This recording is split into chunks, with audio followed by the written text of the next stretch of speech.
ನಾವು ಕೂಡ ದಿನನಿತ್ಯ ಗಮನಿಸ್ತಾ ಇದ್ದೀವಿ. ನಮಗೆ ವಿದ್ಯಾರ್ಥಿಗಳೆಲ್ಲ ಒಂದೇ, ನಮಗೆ ಇವರು ಅವರು ಅನ್ನೋಂಥದ್ದು ವಿಚಾರ ನಮ್ಮ ಮುಂದೆ ಇಲ್ಲ. ಆದರೆ ಮಾದಿಗ ಸಮಾಜದ ವಿದ್ಯಾರ್ಥಿಗಳ ಅನ್ಯಾಯ ಆಗ್ತಾರೆ ಅಂದಾಗ ನಾವು ಹೊರಗಡೆ ಬರ್ತೀವಿ. ಈಗ ಮೈಸೂರು ಯೂನಿವರ್ಸಿಟಿಯವರು ನಿನ್ನೆ ಒಂದು ಲಿಸ್ಟ್ ಬಿಡುಗಡೆ ಮಾಡಿದ್ರು. ನಾವು ಹಿಂದೆ ಹೇಳಿದ್ವಿ, ಮೈಸೂರು ಯೂನಿವರ್ಸಿಟಿನಲ್ಲಿ ಪ್ರೊಫೆಸರ್ಸ್ ಒಲೆಯವರು 48 ಜನ ಇದ್ದಾರೆ, ಮಾದಿಗರು ಬರೀ 3 ಜನ ಇದ್ದಾರೆ. ಅದೇ ಚಾಳಿನ ಯೂನಿವರ್ಸಿಟಿ ಮುಂದುವರಿಸಿದೆ. ನಿನ್ನೆ ಒಂದು ಪಟ್ಟಿ ರಿಲೀಸ್ ಮಾಡಿ 24 ಜನ ವಿದ್ಯಾರ್ಥಿಗಳಿಗೆ PhD ಅವರಿಗೆ ಫೆಲೋಶಿಪ್ ಕೊಟ್ಟಿದ್ದಾರೆ. ಅದರಲ್ಲಿ 21 ಜನ ಒಲೆಯರು ಕೊಟ್ಟಿದ್ದಾರೆ, 2 ಮಾದಿಗರು ಕೊಟ್ಟಿದ್ದಾರೆ, 1 ಬೋವಿಲಮ್ಮ. ಸರ್ಕಾರದ ಆದೇಶನ ಇವರೇನಾದ್ರು ಪಾಲನೆ ಮಾಡ್ತಾರ, ಅದ್ರ ಕಸದ ತೊಟ್ಟಿಗೆ ಹಾಕಿದಾರ ಇವರು ಅಂತ. ಸರ್ಕಾರ 8/5/2025 26ರಲ್ಲಿ 5.25 5.25 4.50 ಉದ್ಯೋಗ ಮತ್ತು ಶಿಕ್ಷಣ ಅಂತ ಅದು ಎಲ್ಲದಕ್ಕೂ ಆಗ್ಬೇಕು. ಆದ್ರೆ ಈ ನಮ್ಮ ವಿರೋಧಿಗಳು ಮಾಡ್ತಿದ್ದಂತ ವಾದ ಉದ್ಯೋಗ ಮತ್ತು ಶಿಕ್ಷಣಕ್ಕೆ ಏನಂತದ್ದು, ಇದು ಶಿಕ್ಷಣ ಇದೆ ಇಲ್ಲಿ, ಇಲ್ಲೂ ಸಹ 5.25 ಇವರು ಜಾರಿ ಮಾಡ್ತಾರೆ.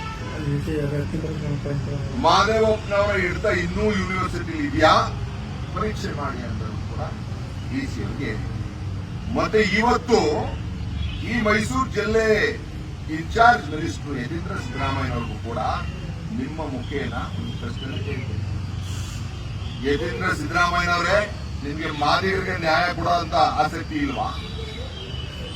ಬನ್ನಿ ವಾದ ಮಾಡಿ. ನೀವು ಇಲ್ಲಿ ಯೂನಿವರ್ಸಿಟಿನಲ್ಲಿ 5.25 5.25 4.50 ಅಂತ ನಮ್ಮ ತಂದೆಯವರಿದ್ದಾಗ ಆದಂತ ಕಾನೂನು ಅದು.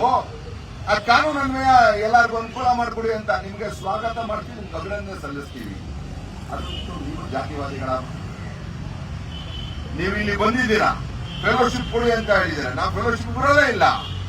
5.25 5.25 4.50 ತರ ಕೊಡಿ ಅಂತ ನೀವು ಕೇಳಿದ್ದೀರಾ? ನೀವು ಅದು ಕೇಳಲಿಲ್ಲ ಅಂದ್ರೆ ನೀವು ನೇರ ಮಾದಿಗರ ವಿರೋಧಿ ಅನ್ನೋದನ್ನ ಬಹಳ ಸ್ಪಷ್ಟವಾಗಿ ನೀವೇ ರೂಪಿಸ್ಬೇಕಾಗಿದ್ದೀರಾ. ಅದಂಗ ಆಗಬಾರ್ದು. ಯಾಕಂದ್ರೆ ಇನ್ನು ಟೆಂಪ್ರರಿ ಲಿಸ್ಟ್ ಅಂತ ಹೇಳಿದ್ದಾರೆ ಅವರು, ಏನೇ ಆಗಿರೋಂಥದ್ದು ಅದನ್ನ ಹಿಂಪಡೆದಿದ್ದೀವಿ ಅಂತ ಹೇಳ್ತಾ ಇದ್ದಾರೆ.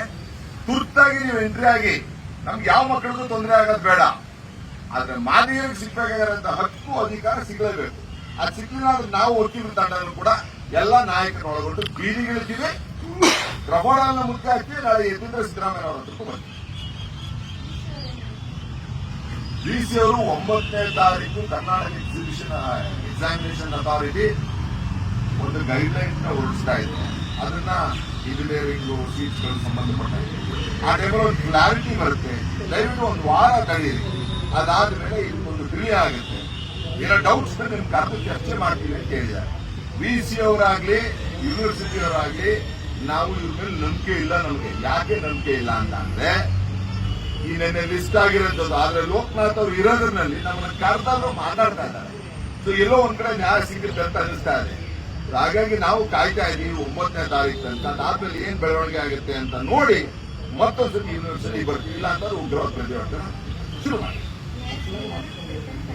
100% ಅಯ್ಯೋ ಕಟ್ಟ ಕಡೆಯ ಮಾದಿಗ ರಾಜ್ಯದಲ್ಲಿ ಈ ರಾಜ್ಯ ಸರ್ಕಾರ ಕೊಡಲ್ಲ ಅನ್ನೋದು ಬಗ್ಗಿಸಿ ತಗ್ಗಿಸಿ 5.25 ಬಗ್ಸಿಲ್ವಾ? ಇದನ್ನು ಬಗ್ಗಿಸ್ತೀವಿ. ನೋಡ್ತಾ ಇದೆ ಹೆಂಗೆ.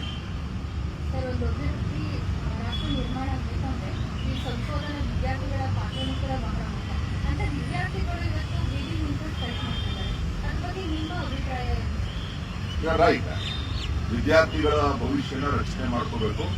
ಯಾಕಂದ್ರೆ ಇಂಡಿಯಾ ಅಂತ ಅಂದ್ರೆ it's world capital of knowledge. So ವಿದ್ಯಾರ್ಥಿಗಳ ಭವಿಷ್ಯದ ಜೊತೆ ಯಾರೂ ಚೆಲ್ಲಾಟ ಆಡಬಾರ್ದು.